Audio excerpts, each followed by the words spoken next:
All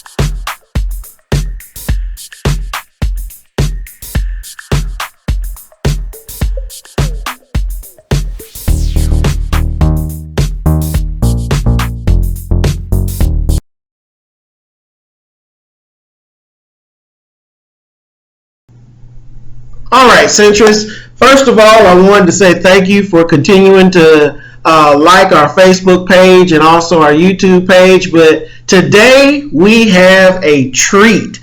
We have Congressman Mike Rogers from the 3rd Congressional District here with us today on the phone. And I just can't wait to hear all of the great stuff. We're going to kind of do something a little different. We're going to talk a little bit about what he wants to do, and if he wants to, he can kind of dive into some of the things that he's done. He's running again. Congressman, welcome to the show. Thank you for having me. Glad to be here. Well, I know one of the things that a lot of people don't know is a lot about you. Why don't you give us a quick rundown of you and your wife and your 3 kids, and just kind of tell us how everybody's doing right now? Sure. Yeah, this is I've been your congressman for the last 14 years, and married, live up in just north of Anniston in Calhoun County in a little community called Weaver, Alabama. Married for 34 years to Beth Rogers. She is a local district judge in Calhoun County, and have 3 wonderful kids. I've got a daughter, 22, who is a senior at the University of Alabama. I've got a son that's 21, who's a junior at the University of Alabama.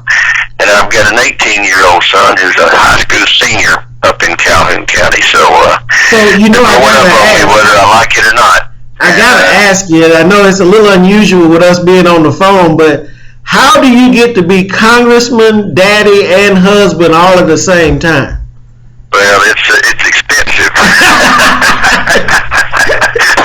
when you're going to school like this. But I commute. And most members of Congress do these days. That's one of the big differences in being in Congress now as opposed to 35 years ago and prior. Air transportation's gotten obviously a lot more convenient. So I come home every weekend. I fly up on Monday morning to Washington and work up there during the week. I have a little condo on Capitol Hill that I live in during the week, and I come home on the weekend. So I'm back in Walmart, Winn-Dixie, and same Sunday school, church every weekend that I was before I left. And we have 1 week a month. We're in session 3 weeks a month. We have 1 week a month where we stay in our districts. And during that week, I'll either move around the district and do Rotary Club speeches, plant tours, meet with constituents in my various offices, because my district is pretty sprawling. It goes from almost Tennessee line all the way down below Phoenix City and over into Montgomery and back up through Talladega and Leeds and St. Clair County. So try to get around and see folks in the district and attend to business here. But it's just commute.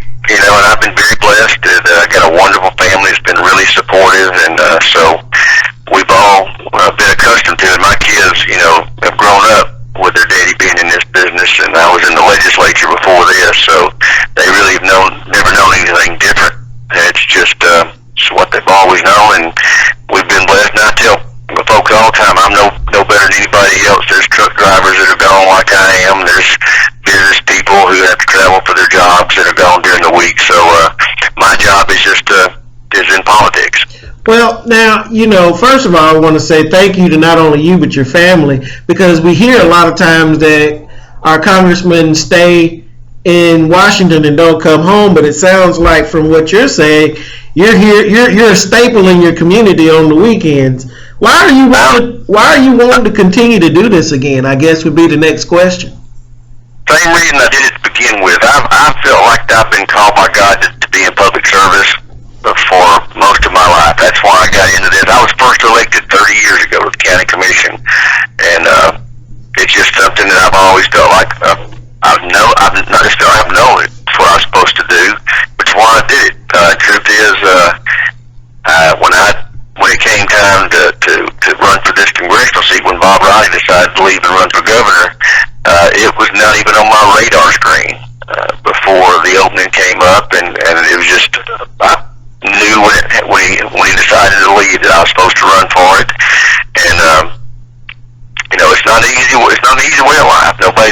gun to my head to do it, but makes a lot of financial sacrifices and obviously a lot of personal sacrifices being away from your family.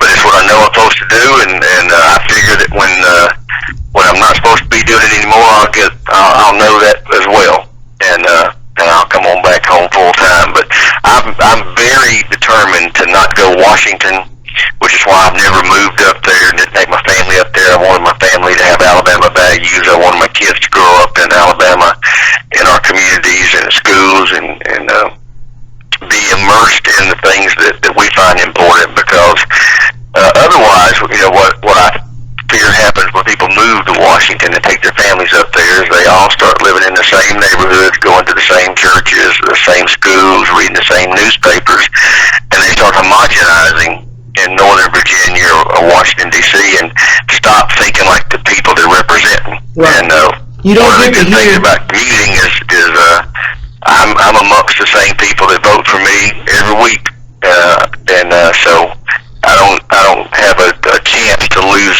perspective on what people expect me to be doing up there. Well, you've kind of told me a little bit about why you're kind of getting back into it. You've already been in it, and what is the vision that you see for your service at this point in time as being our congressman? Well, one of the things that a lot of people don't realize about Congress is you really have to get up there and decide what area you want to become an expert in to be able to have any kind of an impact, because it's so big and sprawling. We're 435 members of the House, and we deal with everything from tax policy to trade policy to telecommunications to energy to national security to transportation, education, just literally hundreds and hundreds of subject matter areas, and you can't know everything. You can't be good at everything, just like a physician that comes out of medical school has to decide if they want to be a pediatrician or an oncologist or whatever. Same thing with lawyers. As many of your listeners know, I'm a lawyer. You can't come out and know bankruptcy law and know domestic relations and know personal injury and know corporate law. You have to decide where to concentrate your practice to become proficient. Members of Congress are the same way.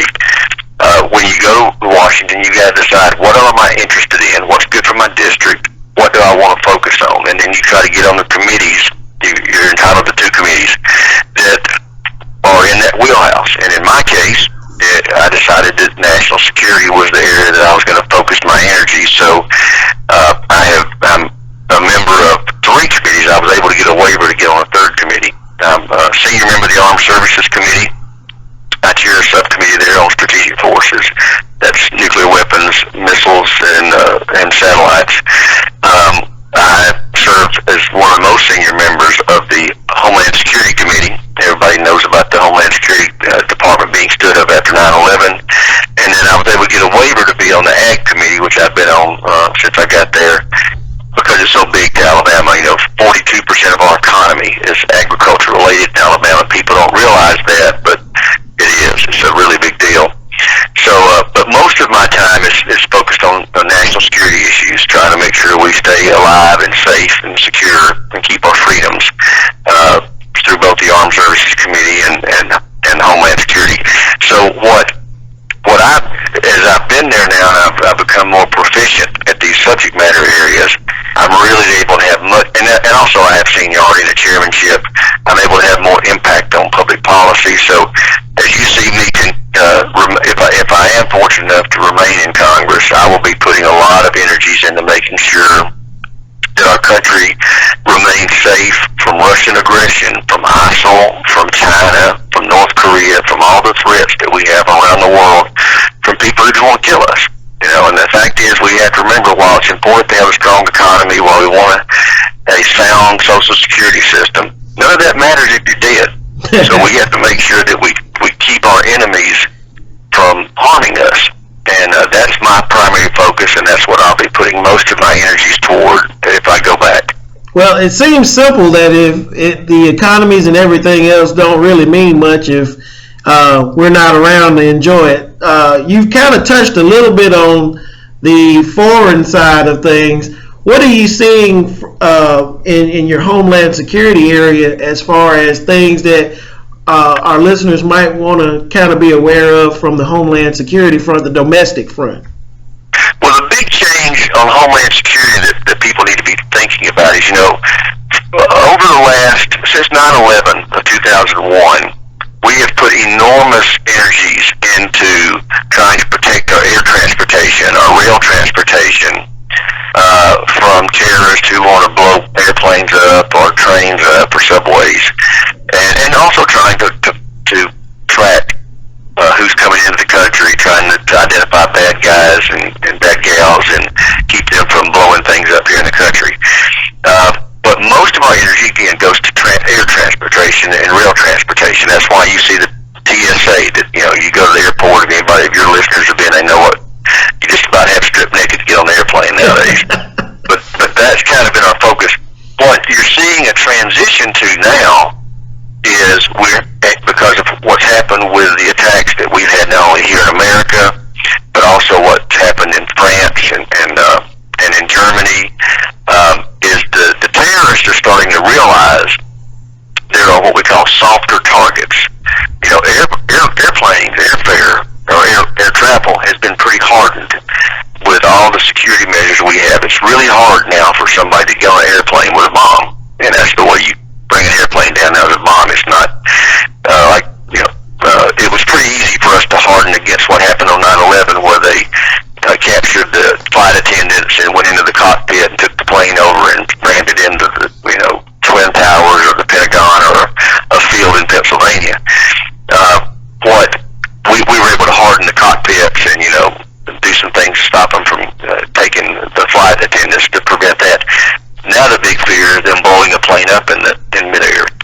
So what the terrorists have figured out is it's gotten too hard to get on airplanes. So now they're turning to major venues, like you saw the Boston bombings, where there was a race of I forgot what they call those a marathon race going on. You saw what happened in France, where there was a concert venue. There was an attempted attack in Germany where it was a soccer football field. And so they recognized that they have these targets, and then of course in Orlando, the gay bar, where a lot of people gather. There's very little, if any, security, and they're trying to penetrate that. So what we're having to do on the Homeland front is pivot to try to do a better job of providing security at softer targets, but also monitoring who's here that wants to harm us. And that's going to require Americans to start making a decision. Are we willing to allow our government to do a little more tracking of people that are in this country that might want to do us harm? Civil libertarians complain that that's the government getting too much in our business. I would argue we don't really have a choice, given the fact that we've been attacked in this country repeatedly now. It's been several attacks around the world, and the terrorists have made it clear they intend to continue to do it. So that's the big pivot domestically that you're going to see on the Homeland Security front, and it's going to be a discussion we'll be having for the next few months and years. Well, and I appreciate that, because that pretty much locks up a lot of the issues that we've heard about, because a lot of fear is being propagated at this point about real targets coming into America at this point in time. But I like what you had pivoted off of earlier by saying if you're not around, then the economy really doesn't matter. So let's kind of move into the economy a little bit. You had indicated earlier that a large percentage of Alabama's economy is based on agriculture, and that's why they gave you the waiver to be in that area. What do you see as Alabama's future in the economy as far as from the federal standpoint? Well, that's a great question. First of all, the federal government needs to get out of everybody's business and let the economy grow. For example, we need to roll back some of the Dodd-Frank financial regulations that have made it hard for banks to give loans. If you own a small business, you know what I'm talking about. It is next to impossible to get a loan because the federal government has made the constraints too unreasonable. Instead of making it so that Wall Street couldn't abuse the lending system like they were doing, they've choked off small and medium-sized banks, and the community banks were never the problem, and that's where most capital comes from small business businesses. We've got to make sure small businesses have access to loans because that's where 80% of the jobs in this country come from. So I want to see that happen. Consumer Financial Protection Board that Obama set up is a nightmare. It needs to be eliminated. Obviously, health care has become an exorbitant expense for businesses. We've got to do something to either eliminate Obamacare or try to replace it with something that's more practical, that works. Those are going to be big things for our economy. But I tell you, you talk about what Alabama's future could be. One of the things I hope your listeners will be watching for is I really think aerospace is going to be the new auto industry for us. You know, we were very blessed that when textiles left because the trade deals, the Clinton administration, that we had the auto industry come in and replace those textile jobs with auto jobs, not just the Honda plant, the Mercedes plant, the Hyundai plant, but also the supplier plants that populate the communities that support those mother plants. We've got better paying jobs in the auto industry that replace the textile jobs. Well, we didn't want to see the textile jobs leave. Frankly, we turned out with better jobs to replace them. Aerospace are even better paying jobs. And if you look at the fact that we've been able to attract some aerospace presence into this state, not only with the plant down in Mobile, but also we've got the GE facility over in Auburn, GE Aerospace. I think you're going to see those plants turn into kind of a magnet for other people in the aerospace industry to look at Alabama and go, I never thought about that. That's exactly what happened when Mercedes came here. Back when Governor Folsom led the effort to bring Mercedes to Alabama, the entire auto industry looked to the South and realized, hey, they don't unionize down there, they got low taxes, they got great quality of life, they got hard workers, and they came here, and now, you know, the South has become populated, not just Alabama, but the entire southeastern United States has become populated with the auto industry. I think the same thing's going to happen with aerospace. The beautiful part about aerospace jobs is they're jobs that won't be migrating to cheaper labor. You know, the truth is, down the road, the auto industry could go the same way the textile industry and go down to Mexico or Guatemala or wherever where there's real cheap labor because it's basically assembling cars. Aerospace industry requires an educated workforce. So if we can attract them to Alabama, those jobs won't be migrating to cheaper labor. They'll be permanent jobs. So that's kind of the future as I see it, and I'm very optimistic that you're going to see a growth in that industry in Alabama in the foreseeable future. Now, you had indicated, based upon the growing economy of aerospace jobs, that education is a key to that entire situation. And I know, based upon the research that I did on you, that you have a very soft spot for education. You love to get involved in kind of understanding about education. How do you see that progressing going forward from the federal level on down, or what do you want to try and get into in that situation? Well, I'd like to see the federal government get out of the education business and let the state and local governments have their head and keep their resources back home. I'm tired of us sending federal dollars to Washington for education. I want us to and have them turn around and send them back to us with regulations attached to it. The truth is, nobody loves our kids more than we do. Right. Nobody wants to see our kids receive a better education than we do. We don't need Washington telling us how to do it. I would just assume that the State Board of Education and our local school board set education policy and put the dollars that we generate toward education against those priorities. I just really, No Child Left Behind, I love George W. Bush, but it really was not the best experiment in the world. And it's just, in my view, because it's the federal government. The federal government has to focus on what it should be focused on, which is our national security and national missions that the state and locals can't do themselves.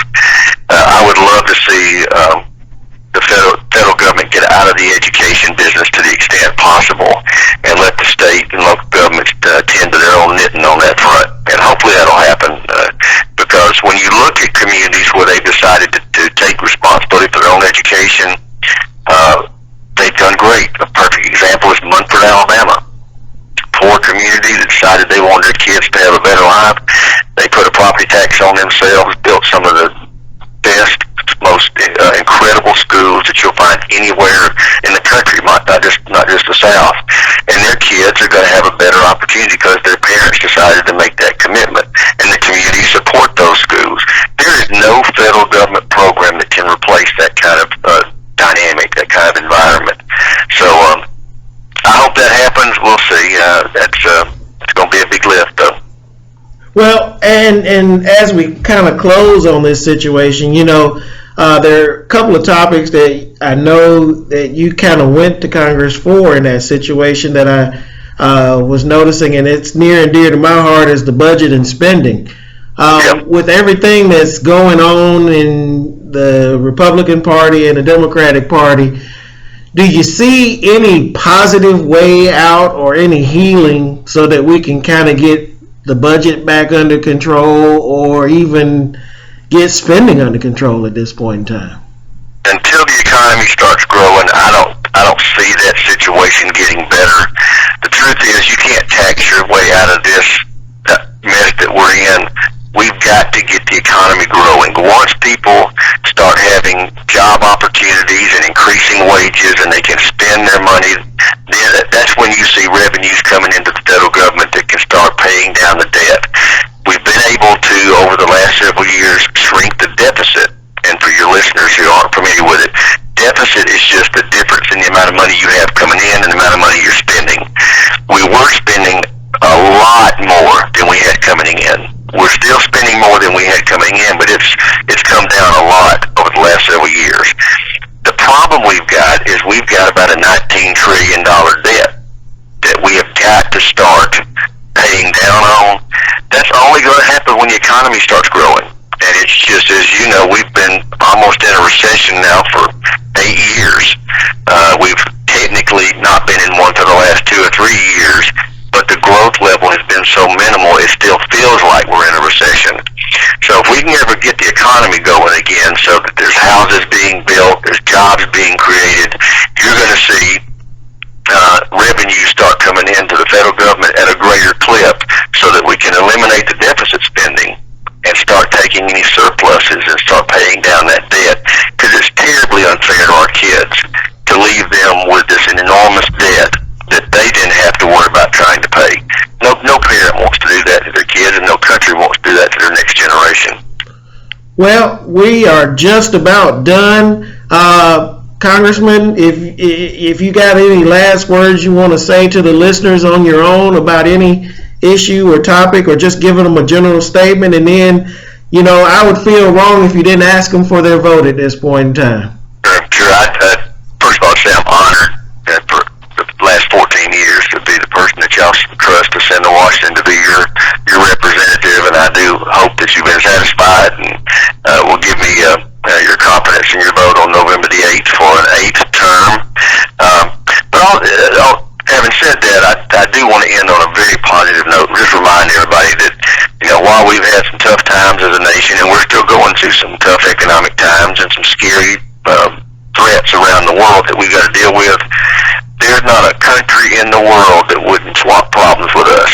We are blessed by God to live in this country. We are still the most prosperous nation on the world. We're still the most democratic and free nation in the world. Those are gifts from God, and we need to be mindful of that when we get aggravated about how nasty the presidential campaign is and how bad how slow the economy's recovery is.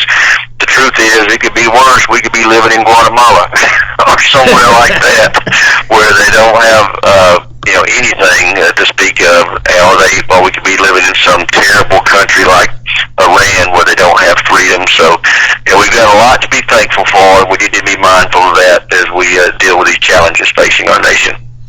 Well, Congressman, November the 8th, you get to see how this thing plays out, and your family gets to hang out with you and watch and see the results as they come in. If you haven't decided on who you're going to vote, I'm sure Congressman Rogers would love for you to consider him at this point in time. I just want to say one thing. Make sure that you go out to vote on November the 8th. Our saying around here is if you don't go vote, you can't say anything else later on because it was your fault that whatever happened, happened. So that's right. Until the next time on the show, I do appreciate all of the listeners for giving us an opportunity to sit down and talk about and learn about our elected officials. And on behalf of the Centrist, thank you for listening. And until the next show, we have a wonderful day.